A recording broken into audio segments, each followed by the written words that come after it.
اعوذ باللہ من الشیطان الرجیم بسم اللہ الرحمن الرحیم رب اشرح لی صدری ویسر لی امری واحلل عقدۃ من لسانی یفقہوا قولی۔ تمام واجب الاحترام السلام علیکم ورحمۃ اللہ۔ الحمدللہ پارہ نمبر 8 سورۃ الاعراف مبارکہ اور اس کا رکوع نمبر 2 تلاوت کرتے ہیں اور ساتھ میں ترجمہ و تفسیر میں دیکھتے ہیں اللہ تعالیٰ نے اس میں کیا بیان فرمایا ہے، اور ساتھ میں دعا گو ہوں کہ اللہ پاک پروردگار ہم سب کو قرآن کو صحیح معنی میں سمجھنے کی توفیق عطا فرمائے، اور قرآن کی تعلیمات اور اللہ تعالیٰ کے جو احکامات شرعیہ ہیں اللہ تعالیٰ ان کے اوپر ہم سب کو عمل کرنے کی بھی توفیق عطا فرمائے، آمین اللہم آمین۔ بسم اللہ الرحمن الرحیم۔ وَلَقَدْ خَلَقْنَاكُمْ ثُمَّ صَوَّرْنَاكُمْ ثُمَّ قُلْنَا لِلْمَلَائِكَةِ اسْجُدُوا لِآدَمَ فَسَجَدُوا إِلَّا إِبْلِيسَ لَمْ يَكُن مِّنَ السَّاجِدِينَ قَالَ مَا مَنَعَكَ أَلَّا تَسْجُدَ إِذْ أَمَرْتُكَ قَالَ أَنَا خَيْرٌ مِّنْهُ خَلَقْتَنِي مِن نَّارٍ وَخَلَقْتَهُ مِن طِينٍ قَالَ فَاهْبِطْ مِنْهَا فَمَا يَكُونُ لَكَ أَن تَتَكَبَّرَ فِيهَا فَاخْرُجْ إِنَّكَ مِنَ الصَّاغِرِينَ قَالَ أَنظِرْنِي إِلَىٰ يَوْمِ يُبْعَثُونَ قَالَ إِنَّكَ مِنَ الْمُنظَرِينَ قَالَ فَبِمَا أَغْوَيْتَنِي لَأَقْعُدَنَّ لَهُمْ صِرَاطَكَ الْمُسْتَقِيمَ ثُمَّ لَآتِيَنَّهُم مِّن بَيْنِ أَيْدِيهِمْ وَمِنْ خَلْفِهِمْ وَعَنْ أَيْمَانِهِمْ وَعَنْ شَمَائِلِهِمْ وَلَتَجِدُ أَكْثَرَهُمْ شَاكِرِينَ قَالَ اخْرُجْ مِنْهَا مَذْءُومًا مَدْحُورًا لَمَن تَبِعَكَ مِنْهُمْ لَأَمْلَأَنَّ جَهَنَّمَ مِنكُمْ أَجْمَعِينَ وَيَا آدَمُ اسْكُنْ أَنْتَ وَزَوْجُكَ الْجَنَّةَ فَكُلَا مِنْ حَيْثُ شِئْتُمَا وَلَا تَقْرَبَا هَٰذِهِ الشَّجَرَةَ فَتَكُونَا مِنَ الظَّالِمِينَ فَوَسْوَسَ لَهُمَا الشَّيْطَانُ لِيُبْدِيَ لَهُمَا مَا وُرِيَ عَنْهُمَا مِنْ سَوْآتِهِمَا وَقَالَ مَا نَهَاكُمَا رَبُّكُمَا عَنْ هَٰذِهِ الشَّجَرَةِ إِلَّا أَن تَكُونَا مَلَكَيْنِ أَوْ تَكُونَا مِنَ الْخَالِدِينَ وَقَاسَمَهُمَا إِنِّي لَكُمَا لَمِنَ النَّاصِحِينَ فَدَلَّاهُمَا بِغُرُورٍ فَلَمَّا ذَاقَا الشَّجَرَةَ بَدَتْ لَهُمَا سَوْآتُهُمَا وَطَفِقَا يَخْصِفَانِ عَلَيْهِمَا مِن وَرَقِ الْجَنَّةِ وَنَادَاهُمَا رَبُّهُمَا أَلَمْ أَنْهَاكُمَا عَنْ تِلْكُمَا الشَّجَرَةِ وَأَقُل لَكُمَا إِنَّ الشَّيْطَانَ لَكُمْ عَدُوٌّ مُّبِينٌ قَالَ رَبَّنَا ظَلَمْنَا أَنفُسَنَا وَإِن لَّمْ تَغْفِرْ لَنَا وَتَرْحَمْنَا لَنَكُونَنَّ مِنَ الْخَاسِرِينَ قَالَ اهْبِطُوا بَعْضُكُمْ لِبَعْضٍ عَدُوٌّ وَلَكُمْ فِي الْأَرْضِ مُسْتَقَرٌّ وَمَتَاعٌ إِلَىٰ حِينٍ قَالَ فِيهَا تَحْيَوْنَ وَفِيهَا تَمُوتُونَ وَمِنْهَا تُخْرَجُونَ صدق اللہ العظیم۔ شروع کرتی ہوں اللہ کے نام سے جو مہربان ہے اور ہمیشہ رحم فرمانے والا ہے۔ اللہ پاک پروردگار جل جلالہ نے فرمایا وَلَقَدْ خَلَقْنَاكُمْ ثُمَّ صَوَّرْنَاكُمْ کہ وَلَقَدْ اور اللہ کہتا ہے اور بے شک ہم نے پیدا کیا تمہیں ثُمَّ صَوَّرْنَاكُمْ پھر صورت بنائی تمہاری، صور صورت بنائی، اللہ کہتے ہیں نہ ہم نے کم تمہاری، اللہ کہتے ہیں پھر ہم نے تمہاری صورت بنائی، ثم قلنا پھر ہم نے حکم دیا، پھر ہم نے کہا للملائکات اسجدوا لآدم فرشتوں سے، اللہ کہتا ہے پھر ہم نے فرشتوں سے کہا کہ آدم کو سجدہ کرو، یہ حکم کے معنوں میں بات ہو رہی ہے، فعل امر کا صیغہ ہے، فسجدوا الا ابلیس تو انہوں نے سجدہ کیا سوائے ابلیس کے، لم یکن من الساجدین، لم یکن من الساجدین اللہ کہتا ہے وہ سجدہ کرنے والوں میں سے نہ تھا، قال ما منعک ان لا تسجد اذ امرتک اللہ تعالیٰ نے فرمایا، قال اللہ نے فرمایا کہ کس چیز نے تجھے روکا ہے اسے کہ تو سجدہ کرے جب میں نے تجھے حکم دیا ہے، اذ جب، امر حکم دیا ہے، تو کا امر تو میں نے حکم دیا ہے، کہا تجھ کو جب میں نے تجھے حکم دیا ہے تو کس چیز نے تجھے روکا ہے، قال ابلیس نے کہا آنا خیر منہ میں اس سے بہتر ہوں، کی جو ضمیر ہے وہ آدم کی طرف لوٹ رہی ہے کہ میں اس سے بہتر ہوں، خلقتانی من نار و خلقتہ من طین کہ خلقتانی مجھے پیدا کیا ہے من ناری آگ سے کہ تو نے مجھے پیدا کیا ہے، یہ اب ابلیس کہہ رہا ہے کہ اللہ سے کہہ رہا ہے کہ تو نے مجھے آگ سے پیدا کیا ہے، وہ خلقتہ من طین اور اس کو کی ضمیر خلقتہ کی ضمیر آدم کی طرف لوٹ رہی ہے اور اس کو یعنی آدم کو مٹی سے پیدا کیا ہے، تین کا مطلب مٹی بھی ہوتا ہے، گارا بھی ہوتا ہے، کیچڑ بھی ہوتا ہے، تو اسے مٹی سے پیدا کیا ہے، قال اللہ نے فرمایا فرمایا فاہبت منہا فما یکون لک ان تتکبر فیہا فاخرج انک من الصاغرین، اللہ نے فرمایا اتر جاؤ، فاہبت یہ بھی حکم کے معنوں میں بات آ رہی ہے، فعل امر کا صیغہ ہے، اللہ نے کہا اتر جاؤ، یعنی ایک چیز سے بلندی سے نیچے کی طرف آتے ہیں تو اس کو کہتے ہیں ایبت، اللہ تعالیٰ نے فرمایا اتر جاؤ یہاں سے، منہا یہاں سے، فما یکون لک ان تتکبر، یہ مناسب نہیں ہے تیرے کے لیے کہ تو غرور کرے یہاں رہتے ہوئے، یا فیہا اس میں رہتے ہوئے تو غرور کرے، تو کیا کر فخرج تو نکل جا، بس تو نکل جا، انک من الصاغرین، اور تو ذلیلوں میں سے ہے، یعنی تو حقیروں میں سے ہے، صاغرین یہ بعد میں ہم اس کا مطلب کرتے ہیں تفسیر کے اندر، یہاں پر ذلیل کا بھی لفظ لگایا جا سکتا ہے، حقیر کا لفظ بھی لگایا جا سکتا ہے۔ قال، اللہ نے جب اس کو کہا کہ نکل جا، تو اب ابلیس کیا کہے گا؟ قالا وہ بولا، یعنی ابلیس بولا انظرنی الی یوم یبعثون، مجھے تو اس دن تک کے لیے مہلت دے، انظرنی مجھے مہلت دے اس دن تک، الی یوم یعنی کہ اس دن تک جب لوگ قبروں سے اٹھائے جائیں گے، اللہ تعالیٰ سے مہلت مانگ رہا ہے ابلیس۔ قالا تو اللہ نے فرمایا انکا من المنظرین، بے شک تو مہلت دیے ہوں میں سے ہے۔ قالا تو کہنے لگا، یعنی جو ابلیس ہے وہ کہنے لگا کہ فَبِمَا أَغْوَيْتَنِي لَأَقْعُدَنَّ لَهُمْ صِرَاطَكَ الْمُسْتَقِيمَ، یہ اس وجہ سے کہ تو نے مجھے اپنی رحمت سے مایوس کر دیا ہے، اغویتانی مجھے اپنی رحمت سے مایوس کر دیا تو میں ضرور طاق میں بیٹھوں گا، یعنی کس لیے؟ گمراہ کرنے کے لیے، اللہ کے بندوں کو، اللہ کی مخلوق کو گمراہ کرنے کے لیے بیٹھوں گا۔ کہاں بیٹھوں گا؟ صراطک المستقیم، جو اللہ سے کہہ رہا ہے جو تیرا سیدھا راستہ ہوگا نا، جو تیرے سیدھے راستے پر ہوگا تو ان کے لیے میں ضرور طاق میں بیٹھوں گا، انہیں گمراہ کرنے کے لیے، مطلب سمالا آتی ینہم من بین ایدیہم، پھر کہتا ہے خود ہی، یعنی کہ کہتا ہے اللہ تعالیٰ سے ابلیس کہ پھر میں ضرور آؤں گا، سما پھر میں ضرور آؤں گا ان کے پاس، من بین ایدیہم ان کے آگے سے، ومن خلفہم اور ان کے پیچھے سے، وعن ایمانہم اور ان کے دائیں طرف سے، وعن شمائلہم اور ان کے بائیں طرف سے، ولا تاجدو اکثرہم شاکرون، اور تو نہ پائے گا ان میں سے اکثر کو شکر گزار۔ یہ ابلیس کہہ رہا ہے اللہ تعالیٰ سے کہ میں چاروں طرف سے، آگے سے، پیچھے سے، دائیں سے، بائیں سے، میں ان کو بہکانے کے لیے، مطلب ان کے پاس ضرور آؤں گا۔ کن کے پاس؟ اللہ سے کہہ رہے تیرے بندوں کے پاس، مطلب میں ضرور آؤں گا، اور تو ان بندوں کو جن کو میں بہکاؤں گا تو ان کو شکر گزار نہ پائے گا۔ قال اللہ نے فرمایا، قال اخرج منہا مذءوما مدحورا، اللہ نے فرمایا نکل جا یہاں سے ذلیل اور راندہ ہوا، یعنی کہ راندہ ہوا، دھتکارا ہوا، یہاں سے نکل جا، اللہ نے کہا ہے، جیسے کسی چیز کو ہم کہتے ہیں دفعہ دور ہو جا، تو ایسے اللہ تعالیٰ اس کو ابلیس کو کہہ رہا ہے۔ لمن تابعک منہم لأملأن جہنم منکم اجمعین، جس کسی نے پیروی کی تیری، یہ اللہ فرما رہا ہے لمن تابعک کہ جس کسی نے تیری پیروی کی تو ان کو اللہ کہتے ہیں ان سے میں یہ جو جہنم ہے نا، جو دوزخ ہے، تو میں پھر یقیناً میں ان سے بھر دوں گا، منکم اجمعین تم سب سے، اللہ کہتا ہے وہ جو سب جو گمراہ ہو گئے یا اس کے بہکاوے میں آ جائیں گے، جو ابلیس کے پیروکار ہوں گے، اس کے جو فرما بردار ہوں گے، تو اللہ تعالیٰ کہتا ہے میں تم سب سے جہنم کو یقیناً بھر دوں گا۔ وَيَا آدَمُ اسْكُنْ انت وزوجک الجنت، اور اے آدم، یا آدم اے آدم، تو انتا تو و زوجو کا اور تیری بیوی، کا سیگا تیری، زوجہ بیوی، تو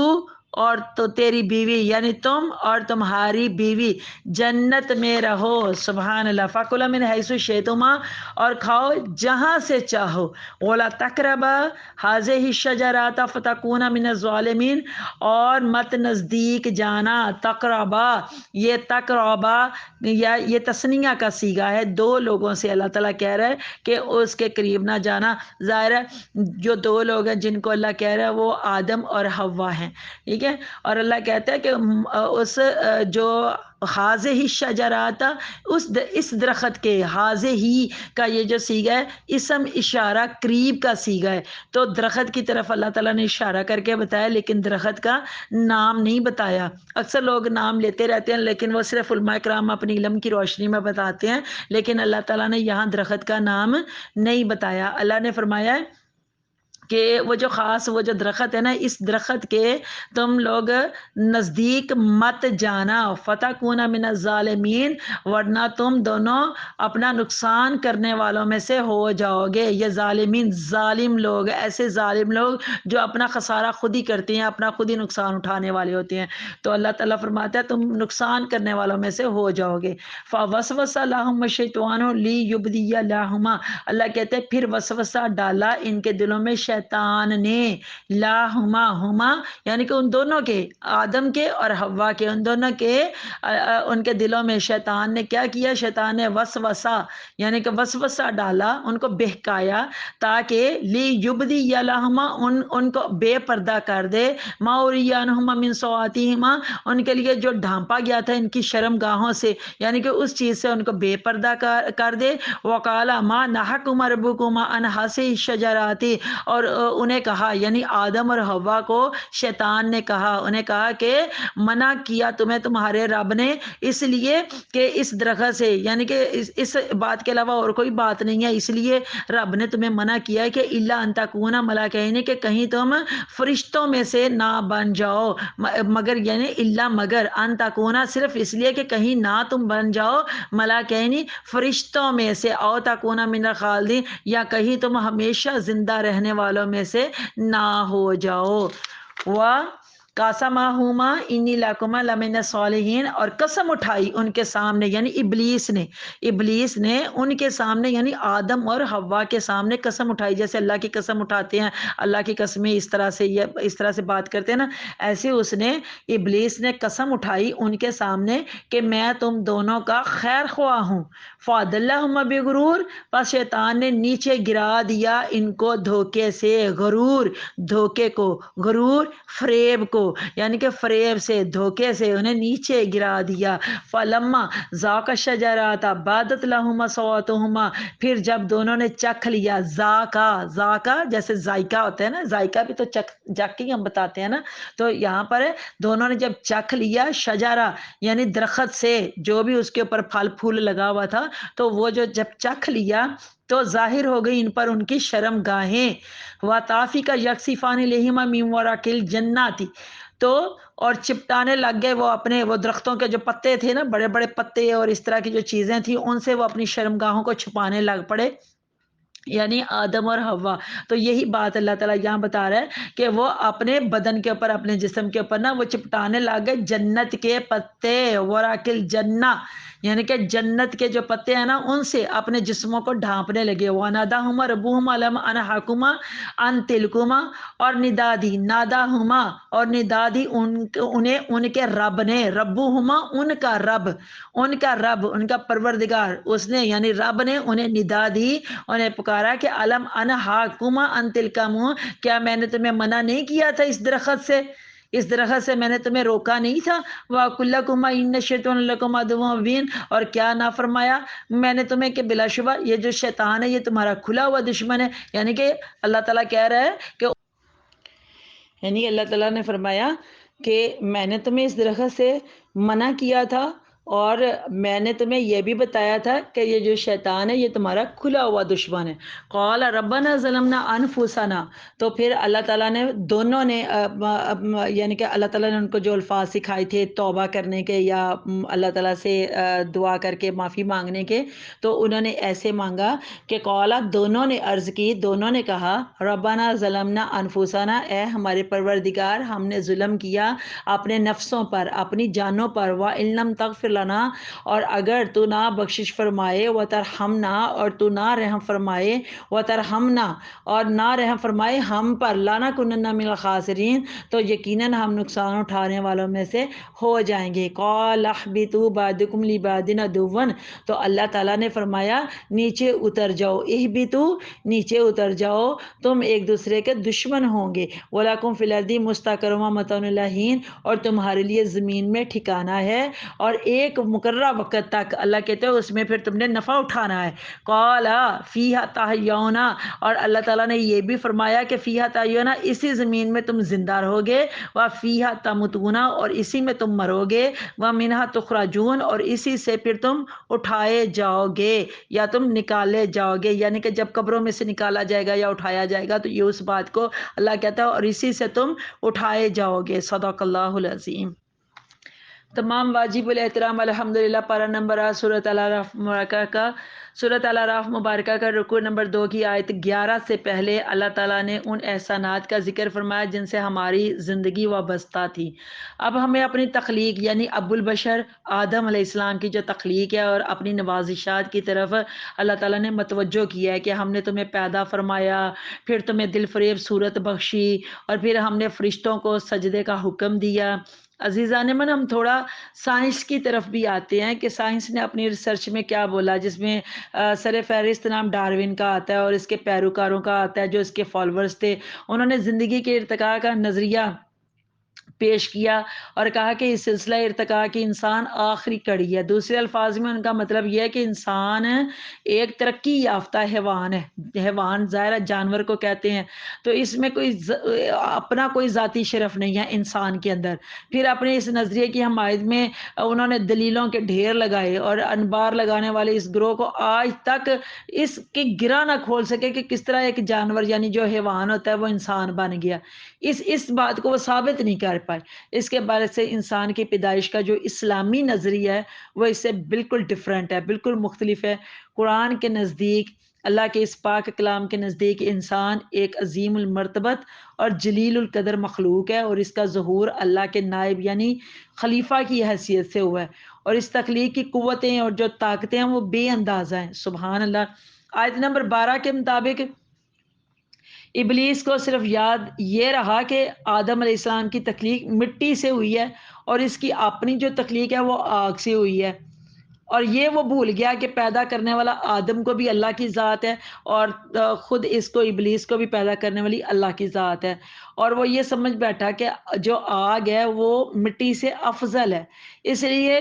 افضل کو یہ زیب نہیں دیتا کہ وہ اپنے سے کم تر کو یعنی خاک کو سجدہ کرے. یہ ابلیس کا اپنا خیال تھا، یہ اس کی اپنی سوچ تھی. ٹھیک ہے، وہ کہ وہ آگ سے بنا ہوا اس لیے وہ اس خاک سے بنے ہوئے آدم سے زیادہ افضل ہے. حالانکہ یہ صرف اس کی اپنی غلط فہمی تھی. جو خاک کو اپنی صفات کے اعتبار سے عروج حاصل ہے نا، وہ آگ کو نصیب نہیں ہے، وہ آگ کو نصیب نہیں ہے. اسی لیے تو آدم علیہ السلام سے جب غلطی ہوئی تو وہ فوراً نادم ہو کر فوراً ندامت کے ساتھ انہوں نے اللہ سے توبہ کی اور مقام قرب پر فائز ہوئے. یعنی کہ اللہ تعالیٰ نے پھر ان کی اس چیز کو دیکھتے ہوئے معاف بھی کر دیا اور ان کو اللہ تعالیٰ نے نائب اپنے یعنی جو خلیفہ بنا کر ان کو خلافت کے عہدے پر ان کو اللہ تعالیٰ نے فائز کیا تھا. جبکہ ابلیس نے ایسا نہیں کیا تھا. ابلیس سے جب نافرمانی ہوئی تو وہ اس کے اوپر اڑ گیا تھا، بالکل ندامت نہیں تھی اس کے اندر، کوئی شرمندگی کے اثار نہیں تھے، وہ نادم ہوا تھا اور ہمیشہ کے لیے کیا ہوا، اللہ کی رحمت سے وہ محروم ہو گیا. آیت نمبر 13 میں اللہ تعالیٰ نے حکم دیا کہ نکل جاؤ، یعنی اللہ تعالیٰ کی رحمت اور قرب صرف ان لوگوں کے لیے ہے جو اس کے حکم کے فرما بردار ہیں. اور مغرور اور اکڑی ہوئی گردن والوں کا اللہ کی بارگاہ میں کیا کام ہے؟ کوئی کام نہیں ہے وہاں پر. حضرت ابن مسعود رضی اللہ تعالیٰ عنہ فرماتے ہیں کہ رسول اکرم صلی اللہ علیہ وآلہ وسلم نے فرمایا کہ جس کے دل میں رائی کے دانے برابر بھی غرور ہوگا تو اس پر جنت کے دروازے بند ہوں گے. اللہ. آیت نمبر 13 کے آخر میں لفظ ساغرین آیا ہے، اس کا مطلب ہے ذلیل یا حقیر. اس سے پتہ چلتا ہے کہ اللہ تعالیٰ کا جو نافرمان ہے نا وہ ذلیل اور حقیر ہوتا ہے. شیطان نافرمانی سے پہلے آپ ذرا سوچئے کہ کتنی عزت والے مقام کے اوپر فائز تھا. جب اس نے نافرمانی کی تو کس ذلت والی پستیوں میں اس کو پھینک دیا گیا. استغفر اللہ. آیت نمبر 14 اور 15 کے مطابق اللہ کی حکمت کا تقاضا یہی تھا کہ اسے مہلت دی جائے اور جب تک یہ دنیا میں موجود ہے اس وقت تک حق اور باطل کی جو جنگ ہے وہ جاری رہے گی۔ اس لیے ابلیس کی درخواست کو اللہ تعالیٰ نے قبول کر لیا، اس کی بات کو اللہ نے رد نہیں کیا تھا جب اس نے اللہ تعالیٰ سے مہلت مانگی تھی، اللہ تعالیٰ نے اس کی اس درخواست کو اللہ تعالیٰ نے قبول کر لیا تھا۔ آیت نمبر 16 کے مطابق شیطان نے ایک حکم عدولی کی، ایک نافرمانی کی، اور پھر اس کے اوپر شرمندہ ہونے کے بجائے کہ یا وہ اللہ تعالیٰ سے معافی مانگے، بجائے کہ وہ اللہ تعالیٰ سے معافی مانگے، نہیں ایسا نہیں، بلکہ الٹا اپنی بات کے اوپر وہ اکڑا رہا اور اڑا رہا، اور اپنی حسد کی آگ میں جلتے ہوئے اللہ رب العزت کو چیلنج دے دیا کہ جس کو سجدہ نہ کرنے کے جرم آیت نمبر 17 میں آگے پیچھے دائیں بائیں سے مطلب یہ ہے کہ میں آدم کی اولاد کو، یہ ابلیس کہہ رہا تھا نا کہ میں آگے سے پیچھے سے دائیں سے بائیں سے تو میں ان کو کیا کروں گا، گمراہ کروں گا، میں ان کو بہکاؤں گا۔ تو یہ دائیں بائیں آگے پیچھے سے کہنے کا مطلب یہ ہے کہ میں آدم کی اولاد کو راہ راہ سے بھٹکانے کے لیے ہر ممکن کوشش کروں گا اور ہر طرف سے ان کو اپنے گھیرے میں لے لوں گا۔ آیت نمبر 18-19 کے مطابق اللہ تعالیٰ فرما رہا ہے کہ جو کوئی اللہ کے حکم کو چھوڑ کر اس ابلیس کے حکم کی پیروی کرے گا تو اللہ اس کو دوزخ میں ڈالے گا، اور ساتھ ہی ابلیس کو جنت سے بھی نکال دیا گیا۔ لیکن آدم علیہ السلام اور ان کی زوجہ یعنی جو ان کی بیوی تھی، یہاں پر نام ان کا مذکور نہیں ہے، لیکن وہ یقیناً اما حوا ہی ہیں۔ اللہ نے ان کو جنت میں رہنے کی اجازت دے دی اور اللہ نے حکم دیا کہ فلاں درخت کے پاس نہ جانا، لیکن نیت کے بغیر اس ممنوع شجر کو وہ چھو بیٹھے، یعنی ان کی کوئی نیت نہیں تھی، قصداً انہوں نے ایسا نہیں کیا تھا، ان کا ارادہ نہیں تھا کہ ہم اس درخت کا پھل کھائیں، بلکہ ان کو یہ جو ابلیس تھا اس نے بہکایا تھا۔ اب غیرت الہی کو یہ گوارا نہ ہوا اور انہیں جنت سے نکال دیا گیا۔ اب آدم کو تڑپتے ہوئے اور ان کے جو دل کے سوز و گداز، اس زندگی کی اس سوز و گداز نے انہیں زندگی کی حرارت بخشی تھی، یہاں تک کہ آپ کی وہ تمام صلاحیتیں بیدار ہوگی جن کا خلافت الہی کے تخت پر فائز ہونے سے پہلے بیدار ہونا بہت ضروری تھا۔ حضرت آدم کی اسی کیفیت کے دوران ہی مختلف اسماء حسنہ بھی سامنے آئے، جیسے تواب، غفار، قہار، ستار، ان کی جلوہ نمائی ہوئی۔ ظلم کا لغوی معنی جو ہے نقصان اور خسارہ ہے، اس کا اطلاق کفر کے اوپر بھی ہوتا ہے، شرک پر بھی ہوتا ہے، اور گناہ کبیرہ اور گناہ صغیرہ کے اوپر بھی اس کا اطلاق ہوتا ہے۔ اور ظالم کا لفظ شیطان کے ساتھ بھی جوڑا گیا ہے اور آدم، دونوں کے لیے یہ بولا گیا ہے، اگرچہ ان دونوں کے ظالم ہونے میں زمین آسمان کا فرق ہے۔ آیت نمبر 20 میں وسوسے کا لفظ ہے کہ شیطان نے آدم اور حوا کے دل میں وسوسہ ڈالا۔ اس وسوسہ ڈالنے کی مختلف روایات ہیں۔ ایک تو یہ کہ آدم جنت کے دروازے کے اوپر آئے اور شیطان نے پھر چپکے سے ان کو یہ بات کہہ دی، اور دوسری جو بات ہے وہ یہ کہ جو دوسری روایت ہے اس میں کہ شیطان جو ہے وہ سانپ کے منہ میں داخل ہو کر جنت میں گیا اور آدم کو پھر بہکایا وغیرہ وغیرہ، یہ مختلف قسم کی روایات ہیں۔ لیکن جو سب سے زیادہ صحیح رائے ہے وہ حضرت حسن بصری رحمۃ اللہ علیہ کی ہے کہ شیطان کو یہ قوت دی گئی تھی کہ وہ زمین پر رہتے ہوئے آدم اور حوا کے دلوں میں وسوسے ڈال سکے، اور شیطان نے وسوسہ یہ ڈالا کہ یہ درخت جس کے قریب جانے سے تمہیں روک دیا گیا ہے نا، اس کی تاثیر یہ ہے کہ جو کوئی اس کا پھل کھائے گا اس میں فرشتوں کی خوبیاں پیدا ہو جائیں گی اور ہمیشہ کی زندگی اسے نصیب ہو جائے گی۔ اس بات سے لوگوں نے یہ استدلال کیا اس بات سے کہ فرشتے انبیاء کرام سے افضل ہیں، اس لیے آدم نے ایسا چاہا۔ لیکن علامہ بیضاوی یہ اس کا جواب دیا، اسی بات کا انہوں نے جواب دیا ہے کہ آدم علیہ السلام کا مقصد یہ نہ تھا کہ ان کی جو بشری حقیقت ہے وہ فرشتوں والی یعنی ملکی حقیقت سے بدل جائے، کیونکہ ایسا ہونا تو ممکن نہیں تھا، بلکہ آدم کا مدعا صرف یہ تھا کہ فرشتوں کے جو فطری کمالات سے آپ کو متصف کر دیا جائے، جو ان کے فطری کمالات ہیں ان سے آپ کو متصف کر دیا جائے۔ آیت نمبر 21 کے مطابق ابلیس نے اپنی بات کا یقین دلانے کے لیے اللہ کا نام لے کر قسمیں کھائیں، آدم علیہ السلام اس کو جھٹلا نہ سکے، اور ان کے تو پھر وہم و گمان میں بھی یہ بات نہیں تھی کہ اللہ کے نام کے اوپر وہ جھوٹی قسمیں بھی کھا سکتا ہے۔ آیت نمبر 22 کے مطابق شیطان نے آدم علیہ السلام کو دھوکہ دے کر بلند مرتبے سے نیچے گرا دیا، یہی اللہ نے بتایا ہے نا۔ آیت نمبر 23 کے مطابق پہلے تو یہ بات یاد رکھیے گا تمام عزیزان من کے آدم کی یہ خطا سہون ہوئی تھی، انہوں نے جان بوجھ کر ایسا نہیں کیا تھا، لیکن پھر بھی توبہ کا دروازہ کھٹکھٹاتے ہیں، اور یہی اللہ کے نیک بندوں کا شیوا ہے کہ وہ معمولی سی غلطی کے اوپر بھی کانپ اٹھتے ہیں اور جیسے رو رو کر آنسوؤں سے دریا بہا دیتے ہیں۔ اور اللہ تو ہے ہی غفور الرحیم، فوراً بخشنے والا، رحم فرمانے والا، سبحان اللہ۔ تمام واجب الاحترام، یہاں امام ابی حیان اندلسی رحمۃ اللہ علیہ انہوں نے آدم کا اور ابلیس کا آپس میں موازنہ کیا اور فرمایا کہ 5 باتیں ہیں جو آدم کی نجات کا باعث بنی تھی۔ نمبر 1، انہوں نے اپنی غلطی کا اعتراف کیا۔ نمبر 2، اس پر ندامت کا انہوں نے اظہار کیا۔ نمبر 3، اپنے آپ کو اس پر ملامت کیا۔ نمبر 4، توبہ کی۔ اور نمبر 5، رحمت الہی کے اوپر آس لگائی۔ یہ 5 باتیں تھیں جو حضرت آدم علیہ السلام کی نجات کا باعث بنی تھیں۔ اسی طرح سے 5 باتیں علامہ فرماتے ہیں کہ 5 باتیں ہیں جو شیطان کی تباہی کا باعث بنی، اور وہ 5 باتیں یہ ہیں۔ نمبر 1، اپنے جرم کو تسلیم نہ کرنا۔ نمبر 2، نادم نہ ہونا۔ نمبر 3، ارتکاب جرم پر اپنے آپ کو ملامت نہ کرنا۔ اور نمبر 4، توبہ نہ کرنا۔ اور نمبر 5، رحمت الہی سے مایوس ہو جانا۔ حالانکہ مومن کی یہ نشانی نہیں ہے کہ وہ اللہ تعالیٰ کی رحمت سے مایوس ہو جائے۔ اللہ تعالیٰ یہ سمجھنے کی سب کو توفیق دے۔ آیت نمبر 24 اور 25 میں اللہ تعالیٰ نے پہلے زمین پر اتر جانے کا حکم دیا، پھر مستقل ایک مقررہ وقت تک یہاں ٹھہرنے کا حکم دیا، اور ساتھ ہی اللہ نے فرما دیا کہ اب اسی پر تم زندہ رہو گے اور اسی زمین کے اوپر تم مرو گے، اور پھر یہیں سے تم اٹھائے جاؤ گے۔ اٹھائے جاؤ گے کا مطلب ہے، یا مطلب نکالے جاؤ گے کا مطلب یہ ہے کہ جب قبروں میں بندہ ڈالا جائے گا اور پھر قیامت والے دن جب سور پھونکا جائے گا اور پھر جب دوبارہ، تو پھر ان کو اپنی قبروں سے اللہ تعالیٰ ان کو نکالے گا، اللہ ان کو قبروں سے اٹھائے گا۔ تو اس کا مطلب یہی ہے کہ تم قبروں سے اٹھائے جاؤ گے، تم قبروں سے نکالے جاؤ گے۔ تو اللہ پاک ہمیں یہ سب سمجھنے کی توفیق دے۔ الحمدللہ رکوع نمبر 2 مکمل ہوا۔ اللہ آپ سب کا حامی و ناصر ہو۔ اجازت چاہتی ہوں، اللہ حافظ۔